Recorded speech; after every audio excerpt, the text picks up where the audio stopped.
Spanish sucks. Learning Spanish is a waste of time. Spanish is an invention from hell. These are all things that I had heard before I started learning Spanish in high school. And it's interesting because I grew up in Southern California and I was surrounded by Spanish speakers, but I had never really thought, hey, one day it would be cool to learn Spanish. Mind you, I started learning Spanish when I was 14. So up until that point, I never really thought, oh, maybe I should learn another language, or oh, maybe this would be something that could change my life. But it's fascinating because when I started my first Spanish class in high school, I was 14. And after that class, I couldn't believe that everyone had kind of kept the world's best kept secret from me, which was that learning another language is really cool and life-changing. So I'm going to guess that many of you watching this video already know who I am, but if you don't, I'm Nate. I grew up in Southern California, and if we just look at how my life has changed because I learned Spanish, it's actually hilarious that I didn't even want to learn Spanish in the first place. Okay, so I live in Mexico. My girlfriend is Mexican. My business is teaching Spanish. I studied abroad in Spain. I've traveled all over Mexico.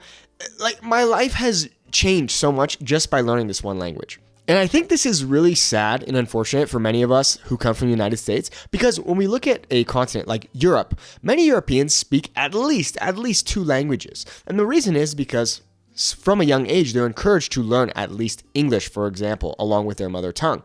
And I wish in the United States it was a requirement from a young age that we had to learn Spanish. And like I said, the number one reason that I didn't even want to learn Spanish in the first place is because I wasn't even aware of it. I had never even considered that it would be something that would be valuable to me. It's crazy to think that no one ever really encouraged me to try and learn Spanish because, for example, I grew up listening to a bunch of music in Spanish. My dad absolutely loves Latin jazz, and I grew up listening to Poncho Sanchez as a kid. I would dance around my living room as a little kid, listening to all the Spanish music, but never had I ever thought, oh, it'd be kind of fun to be able to speak with Spanish speakers. It's also kind of funny because I remember when I was in the 5th grade, I was writing this little essay, and instead of writing the word pants, I wrote pantalones. The reason being that sometimes my parents would say random words in Spanish. They both used to work in the healthcare field, so, they'd say words like pantalones, or if my mom would hand me a soup, she would say, careful, mijo, it's caliente, and things like that. I had many ups and downs along the way of learning Spanish. Moments when I felt like, oh my gosh, I speak perfect Spanish. And other moments where I'm like, oh my gosh, I've been learning for a few years now and my Spanish is absolutely horrible. And to make matters worse, when I was around 12 or 13, in middle school, I had friends, and I thought I was very cool because of this. I had friends who had gone off to high school, and they were telling me, oh, Nate, don't take Spanish. It's the worst thing ever. The homework is impossible. It's not even useful. You're going to hate it. And so that kind of scared me, and it almost made me like, oh my gosh, Spanish is going to be the worst thing of my entire high school career. And then there was this one really interesting experience where a really close friend of mine was walking with me at high school, and he said to me, Nate, like, I don't even know why you like Spanish or you're even interested in learning Spanish. It's not even that useful. He really said that. It's not even that useful. And I remember being so taken back by that. I thought, oh my gosh, dude, how could you even say that? But it's almost like he mentally was in the position that I was a few years prior, where I didn't really see the value in it. I didn't even think I could learn another language. But then, because I had already been learning for, a few years at this point, I thought to myself, wow, that's so crazy that you can even say that. Now, a lot of people say to me, Nate, you say that you learned Spanish in high school, but let's be honest, like, a lot of the Spanish that you learned was outside of high school. And I actually disagree. A lot of the rules and all the different things when it comes to the specificities of the language, I did learn in high school.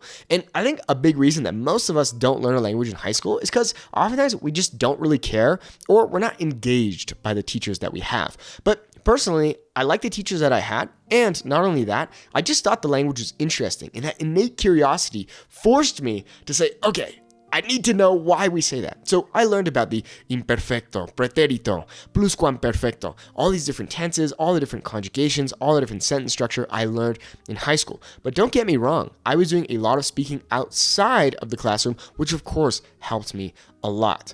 And also, a lot of people think that I got really good at Spanish because I lived in Spain for a little bit, or now, because I live in Mexico. But the reality is 95% of all the Spanish that I've learned up until this point has been in the United States.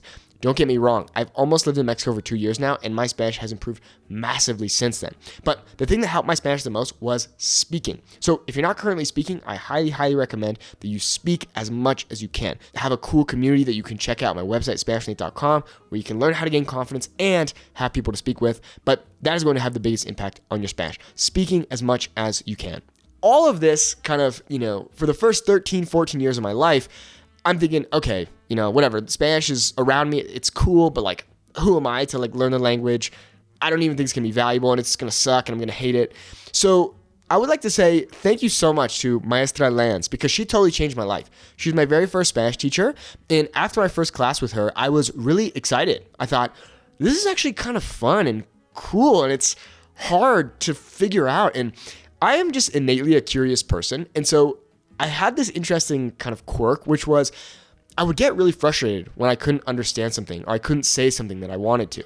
And because of that frustration and that curiosity, I almost had to know. So I would just, pull up my translator and I would, write it down, and that really helped me progress. And all of this makes me think of this quote from Steve Jobs, which I'm going to paraphrase it here, but he was giving a commencement speech at Stanford, and he basically said that going forward, oftentimes things make absolutely no sense, but looking back, it all makes perfect sense. And so in high school, I didn't really have any goals when it came to Spanish.